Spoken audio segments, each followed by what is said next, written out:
can demonstrate what free men and women can do. I believe that our future can be bright. I do not take a depressed view of our society here or of our prospects around the world. I believe we live in a hard and difficult era of history. I believe that we are going to fail as well as succeed. But I believe that we are at least going to make the effort.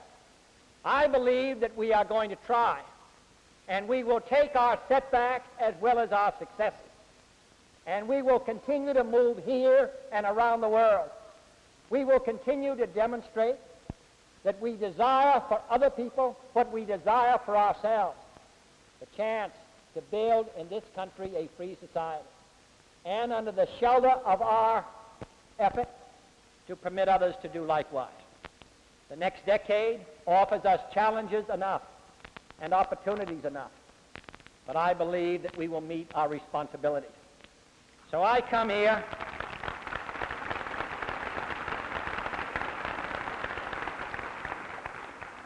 to this city, which in its own way has demonstrated its confidence in the future, to the state of Illinois, which stands on the prairies of this country in the heart of the Middle West. I come here as a citizen of the great republic, and I believe that the future can belong to those who are free, because I believe it must belong to those who are free. If we put our power and wealth and capacity and courage and determination to the single-minded service of freedom, then I believe with Francis Bacon that there is hope enough and to spare, not only to make a bold man try, but also to make a sober-minded and wise man believe. That is our opportunity, and that is our responsibility.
Ladies and gentlemen, may I present to you the President of the United States, John Fitzgerald Kennedy.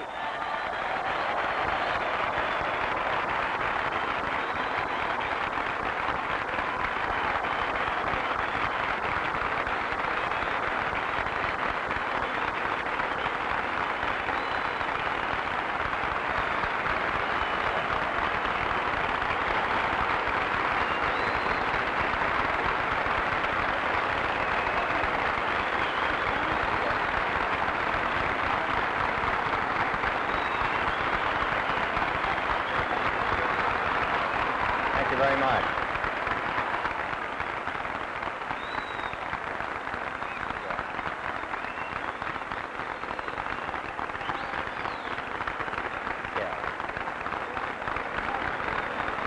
Thank you.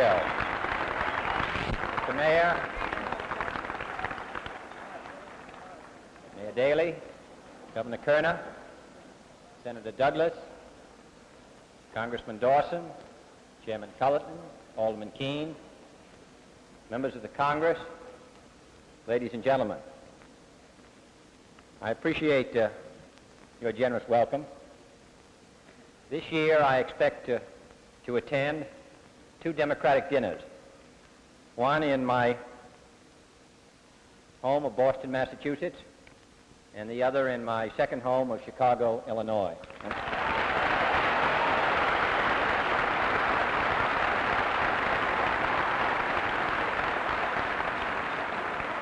I would not be here tonight without the strong support of your mayor at the convention, your senator and governor during the campaign, your state chairman. I do not know whether to thank you or not, but I am here, and I expect to do my duty.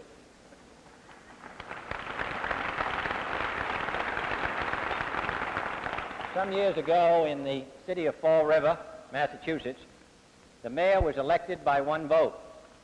And every time he went down the street, everyone would come up to him and say, Dan, I put you in office. I feel a little like that in Chicago tonight.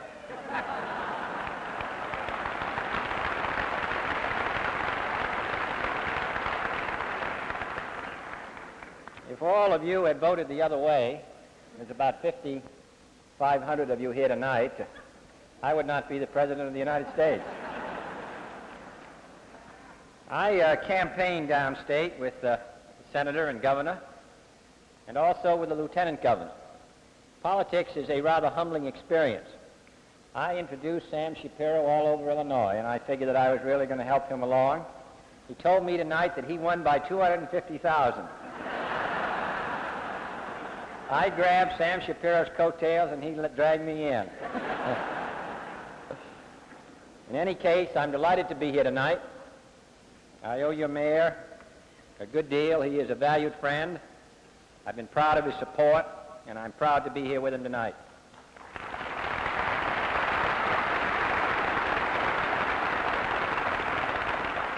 I'm grateful for the generous words of Paul Douglas, who serves this state and country. And I know that he feels, as I do, about the passage of a bill on which he has worked for many years, which has now passed the United States Senate on 3 separate occasions, has now passed the House of Representatives, and which I will look forward to signing into law next week, the Area Redevelopment Bill, which will mean much to the state of Illinois, and which he made possible. And to Congressman Dawson, who speaks for this district and also for the country, and who is chairman of a most important committee of the House, which recently sent to the desk of the President a reorganization bill which will make it possible for us to improve our government. I am proud to share the program with him. And he holds in his left hand a bundle of arrows. I said in my State of the Union address that we intended to give equal attention to both, and we intend to do so.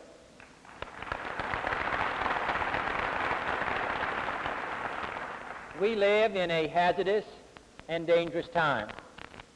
I do not think it's possible to overstate it. We live in a world which has changed tremendously in our lifetime. History only will secure a full perspective on that change.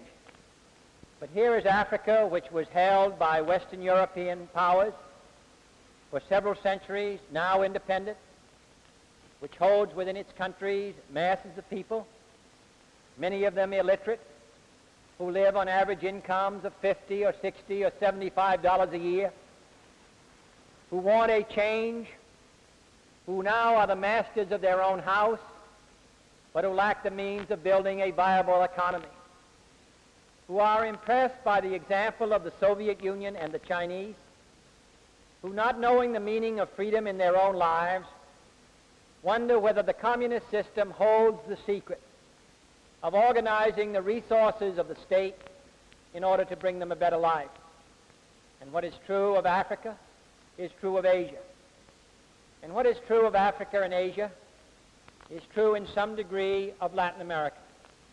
The communists move among them, disciplined, organized, subject to an international discipline, promising under their system that all will be well, knowing that if they can win just once, then the iron grip of the totalitarian state goes upon the population.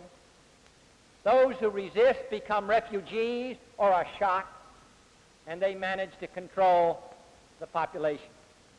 Tonight in Vietnam, where the president was reelected recently in the last 2 weeks by a majority of 75 to 80%, yet a small army of guerrillas organized and sustained by the communist Viet Minh to the north control most of the countryside in the nighttime. In the last 12 months, have assassinated over 4,000 civil officers, 2,000 state employees, and 2,000 police, believing if they can spill the wine, that then they can win control of the population. And when they have won, they do not intend to give way. Now, our great responsibility is to be the chief defender of freedom in this time of maximum danger. Only the United States has the power and the resources and the determination. We have committed ourselves to the defense of dozens of countries stretched around the globe who look to us for independence, who look to us for the defense of their freedom. We are prepared to meet our obligations, but we can only defend the freedom of those who are determined to be free themselves. We can assist them. We will bear more than our share of the burden, but we can only help those who are ready to bear the share of the burden themselves.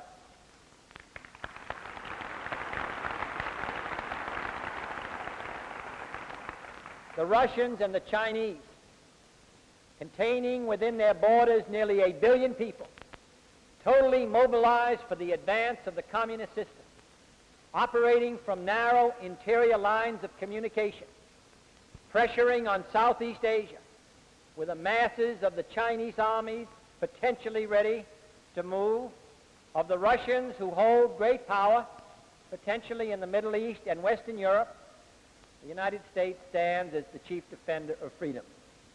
I said in my inaugural address that no group of people in any generation since democracy was first developed by the ancient Greeks nearly 24 or 500 years ago have ever borne a responsibility as great as ours, and I welcome it, and I welcome it tonight.